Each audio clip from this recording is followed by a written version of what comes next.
एक वाक़या जो यकीनन आपकी सोच का अंदाज बदल देगा। वो लाहौर के इलाके शालीमार में नान चुने और सिरी पाए की दुकान चलाता था। मैंने कई बार इसकी दुकान से नाश्ता खरीदा था, मगर अक्सर मैं देखता जब भी कोई बेहतरीन बोटी या ज्यादा गूदे वाली हड्डी आती तो वो बोटी को अलग बर्तन में रख देता और हड्डी से गौदा निकालकर हड्डी फेंक देता। मुझे इसकी इस बेईमानी पर हैरत कम होती मगर गुस्सा ज्यादा आता।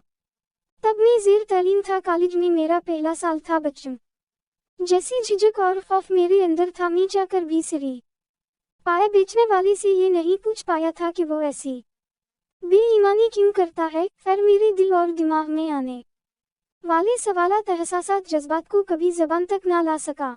चाहकर भी इस दुकानदार को बातें ना सुना सका। अपनी तालीम मुकम्मल की और लाहौर को खैर आबाद कह दिया। आज ठीक तकरीबन 7 साल बाद मैं दोबारा उसी दुकान पर अपने दोस्त के हमरा नाश्ता करने गया। मैं मोटरसाइकिल से उतरा ही था कि एक नई मॉडल की गाड़ी ने आकर मेरे सामने ब्रेक लगाई और अंदर से उसी दुकान का मालिक निकला। मैंने इस दुकानदार को पहली नज़र में पहचान लिया और थोड़ी देर मुझे गौर से देखने के बाद वो दुकानदार भी मुझे पहचान गया। वो मुझे इंतहाई आजिज़ी और खुश उसलूबी से मिला, बहुत इज्जत के साथ बिठाया, मेरे लिए बेहतरीन सा नाश्ता ऑर्डर किया और एक बहुत ही बेहतरीन पाए का प्याला उठाकर दुकान में लगे पर्दे के पीछे चला गया। मेरी दानशत में मुझे जवाब मिल गया कि ये शख्स अपने लिए बेहतरीन बोटी और गौदा अलग करता था, मगर फिर भी मैं दुकान के मालिक से ये सवाल करने की ठान चुका था। लिहाजा थोड़ी देर बाद जब वो फारिग होकर बाहर आया तो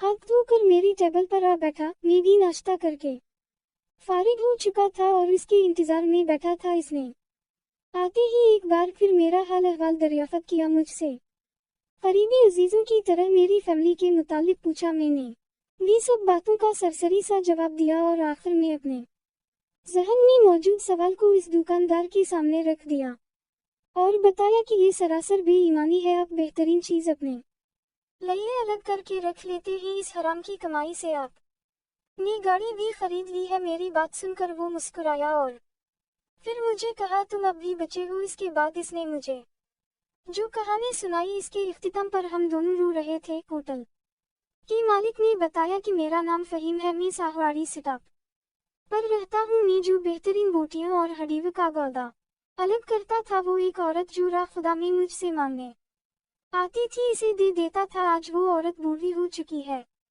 चलने फिरने से आजिज है। जिस पर्दे के पीछे मैं खाना ले कर गया था वो वहीं बैठी हुई थी। मैंने इसके अपने हाथों से खाना खिलाया, इसका मीना साफ किया और अपने हाथ साफ करके बाहर आ गया। मैं इस औरत को नहीं जानता। हकीकत यह है कि मुझे ये भी नहीं पता ये मुसलमान है या नहीं, मगर ये मुझसे मांगती अल्लाह के नाम पर थी। इसे नमाज रोजा या कलमे का कुछ पता नहीं था, मगर चूंकि वो मेरे खालिक के नाम पर मांगती थी और मुझे पता था कि मेरे मालिक ने ही इसे मेरे दर पर भेजा है, इसलिए मैं सबसे बेहतरीन बोटी और गौदा अल्लाह ताला की तरफ से भेजी गई इस औरत के लिए रख लेता था। अल्लाह ताला के नाम पर मांगने आने वाले किसी शख्स को आज तक मैंने खाली हाथ नहीं लौटाया, क्योंकि मैं बचपन में यतीम हो गया था। मेरी मां लोगों के घरों में काम करती थी। बस दफा जब काम नहीं मिलता था तो फाका करने पड़ता थे। इन फाकों को मेरी मां तो बर्दाश्त कर लेती थी, मगर मैं नहीं झेल पाता। मेरी मां मुझे लेकर मांगने निकलती थी। मेरी मां अल्लाह के नाम पर लोगों से फकत मेरे लिए एक रोटी का सवाल करती थी, तो भी बहुत सारा लोग मेरी मां को धत्कार देता थे। मैंने अपने कानों से सुना था, लोग मेरी मां से कहता थे कि रात मेरे साथ गुजारो तो सबा तुम दोनों मां बेटे को जहां से कहोगी खाना खिला दूंगा। मेरी मां चुपचाप आंसू बहाते हुए मेरा हाथ पकड़कर आगे चल देती थी और गाड़ी में बैठे साहिब लोग पीछे से ककई लगा रहे होते थे। मैंने मां की जीता जी नान चुने और सिरी पाए की रेहड़ी लगा ली थी। अल्लाह ताला ने अल्हम्दुलिल्लाह मुझे रज़्क देना भी शुरू कर दिया, मगर तब तक भूख सहा सहा कर मेरी मां बहुत सारी बीमारियों का शिकार हो चुकी थी। मेरा कारोबार चमकने से पहले मेरी मां मर गई, मगर मरते वक्त मेरी मां ने मुझे एक बात कही थी, किसी भूखी और मजबूर औरत से इसकी भूख या मजबूरी के बदले जिस्म ना खरीदना। अल्लाह ताला के नाम पर कोई तुमसे मांगने आए तो सबसे अच्छी चीज देना, क्यों वो चीज तो मांगने वाले को नहीं बल्कि अल्लाह ताला को दे रहा होगा। इस नसीहत के बाद मेरी मां ने सिर्फ मौत की हिचकी के वक्त कलिमा पढ़ने के लिए आवाज निकाली और फिर हमेशा हमेशा के लिए इस जहान फानी को छोड़कर चली गई। मेरी मां की मौत 1 साल बाद मेरी दुकान बहुत अच्छे से चलने लगी। मैं बहुत अच्छा कमाने लगा और मुंह के मरने के 2.5 साल बाद एक औरत अपनी 3 साल की बच्ची के साथ मेरी दुकान पर आई। इसने मुझसे अल्लाह के नाम पर खाना मांगा तो मैंने इसे ढूंढकर बेहतरीन सालन और नान दिया, क्योंकि इसे देख कर मुझे मेरी माँ की नसीहत याद आ गई थी। इसके बाद वो औरत रोज बेटी के हमरा आकर अल्लाह ताला के नाम पर खाना मांगती और मैं इन बेटी को बेहतरीन खाना दे देता।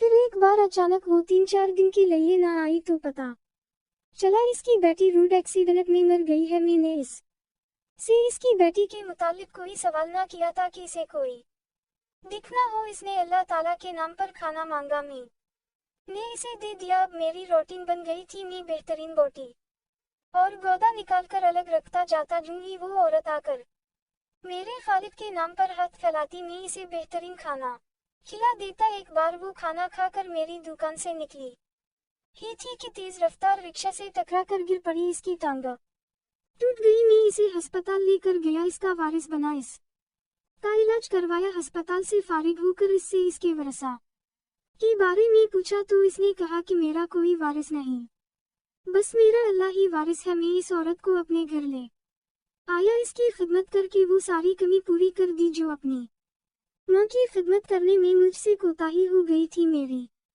माली हालत ठीक थी, मगर फिर इस औरत के घर में होने की वजह से कोई भी लड़की मुझसे शादी के लिए तैयार ना थी। मुझे इस औरत को घर से निकालने की शर्त पर रिश्ता ऑफर हुआ, मैंने इनकार कर दिया। मेरा बढ़ता कारोबार देखकर एक और फैमिली ने मुझे इस बूढ़ी औरत के साथ कबूल कर लिया। यूं मेरी शादी हो गई। शादी के बाद मैंने दुबई में अपने दोस्त के साथ मिलकर होटल बनाया। अल्लाह ताला ने वहां से मेरे कारोबार को बरकत दी और मैं दिन दुगनी रात चौगुनी तरक्की करता गया। आज मेरे पास अपनी गाड़ी, घर, बीवी, बच्चे सब कुछ है। मैं 2 दिन पहले ही दुबई से आया हूँ। मुझसे इन बूढ़ी माँ जी ने अपने इस होटल में जाकर खाना खाने की ख्वाहिश का इजहार किया तो मैंने बीवी के हमरा इनको यहाँ भेज दिया और खुद कुछ काम से फारिग होकर यहाँ पहुंचा हूँ। इनको खाना खिलाने के बाद मैंने आपको टाइम दिया, अब दोनों चलते हैं, इंशाअल्लाह फिर मिलेंगे।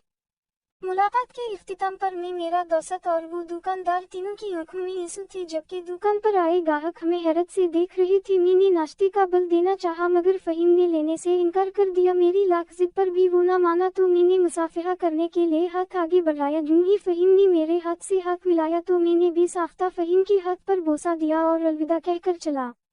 इस वाक़े के बाद मैंने लोगों को मनफी नज़र से देखना छोड़ दिया है। इस वाक़े ने मेरी सोच बदल दी है और मैं चाहता हूँ मेरे क़ारीन कराम की मनफी सोच भी बदल जाए। आप भी हर काम में खैर का पहलू तलाश करने लगी। आपको अगर ये कहानी अच्छी लगी है तो इस वीडियो को लाइक किया जाए और इस तरह की मज़ीद कहानियाँ सुनने के लिए हमारी चैनल को ज़रूर सब्सक्राइब किया जाए। कहानी सुनने का शुक्रिया। मिलते हैं अगली वीडियो में, तब तक के लिए अल्लाह हाफ़िज़।